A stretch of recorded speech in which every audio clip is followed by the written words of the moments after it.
সৌন্দর্য বলতে সাধারণত সেই নান্দনিক আনন্দকে বোঝায় যা গণিতের বিমূর্ততা, বিশুদ্ধতা, সরলতা, গভীরতা কিংবা শৃঙ্খলা বোধ থেকে উদ্বুদ্ধ হয়। গণিতবিদেরা প্রায়শই এই আনন্দের অভিব্যক্তি ঘটান সুন্দর বলে বর্ণনা করার মাধ্যমে, বা অন্তত গণিতের একটা বিশেষ দিককে সুন্দর বলার মাধ্যমে। অনেকে গণিতকে একটি চিত্রশিল্প বা শিল্পকলা বলেও বিবেচনা করেন, যেমনটা জিএইচ হার্ডি মনে করতেন, অথবা অন্তত একে একটি সৃজনশীল কর্মকাণ্ড বলেও স্বীকার করা হয়। প্রায়ই গণিতের তুলনা সঙ্গীত ও কবিতার সঙ্গে করা হয়।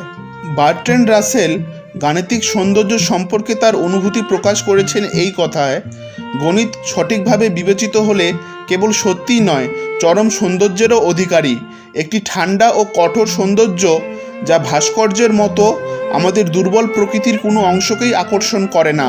চিত্রকলা বা সঙ্গীতের জাঁকজমকপূর্ণ সাজসজ্জার সহায়তাও চায় না, তবু অসাধারণভাবে বিশুদ্ধ এবং এমন এক কঠোর পরিপূর্ণতা ধারণ করতে পারে যা কেবলমাত্র শ্রেষ্ঠতম শিল্পেই সম্ভব। এই পরম উৎকর্ষের ছোঁয়া যা আমাদের মনে আনন্দ ও উচ্চতার উত্তরণের অনুভূতি জাগায়, এই আনন্দ, এই উৎকর্ষতার চিহ্ন কবিতার মতোই গণিতেও খুঁজে পাওয়া যায়। পল এরদাস গাণিতিক সৌন্দর্যের অদ্বিতীয়তা ব্যাখ্যা করেন এমনভাবে, সংখ্যা কেন সুন্দর? এটা ঠিক যেমন জিজ্ঞেস করা বেটোভেনের নবম সিম্ফনি কেন সুন্দর। যদি তুমি নিজেই তা অনুভব না করো, কেউ তোমাকে সেটা বোঝাতে পারবে না। আমি জানি সংখ্যাগুলো সুন্দর, যদি সেগুলো না হয় তাহলে আর কিছুই সুন্দর নয়।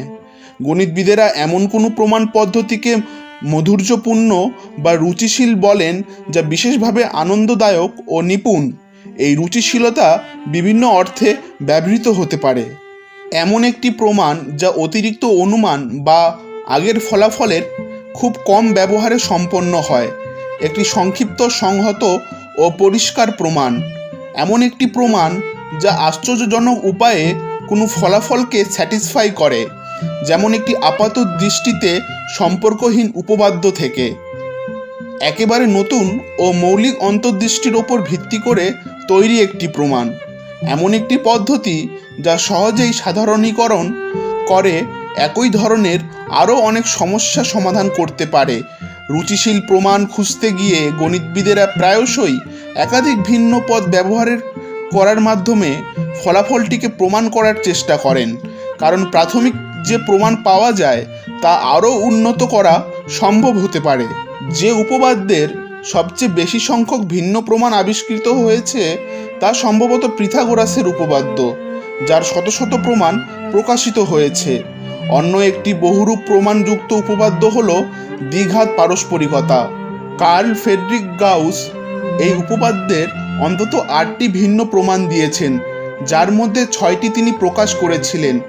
এর বিপরীতে এমন প্রমাণগুলো যা যথার্থ হলেও কষ্টসাধ্য গণনা, অতিরিক্তভাবে জটিল পদ্ধতি, অত্যন্ত প্রথাগত পন্থা অথবা বহু শক্তিশালী স্বীকার্য বা পূর্ববর্তী ফলাফলের উপর নির্ভর করে, সেগুলো সাধারণভাবে রুচিশীল বলে গণ্য করা হয় না এবং অনেক সময় বিশ্রী বা খোঁড়া বলেও অভিহিত হয়। 1970-এর দশকে আব্রাহাম মোলেস এবং ফ্রিডার নাকে গাণিতিক সৌন্দর্য, তথ্য প্রক্রিয়াকরণ এবং তথ্যতত্ত্বের মধ্যে সম্পর্ক বিশ্লেষণ করেন। 1990-এর দশকে ইউরোগেন স্মিথ হুবার একটি গাণিতিক তত্ত্ব প্রণয়ন করেন যা পর্যবেক্ষক নির্ভর সৌন্দর্যের ধারণা দেয়। এটি অ্যালগরিদমিক ইনফরমেশন থিওরির উপর ভিত্তি করে তৈরি।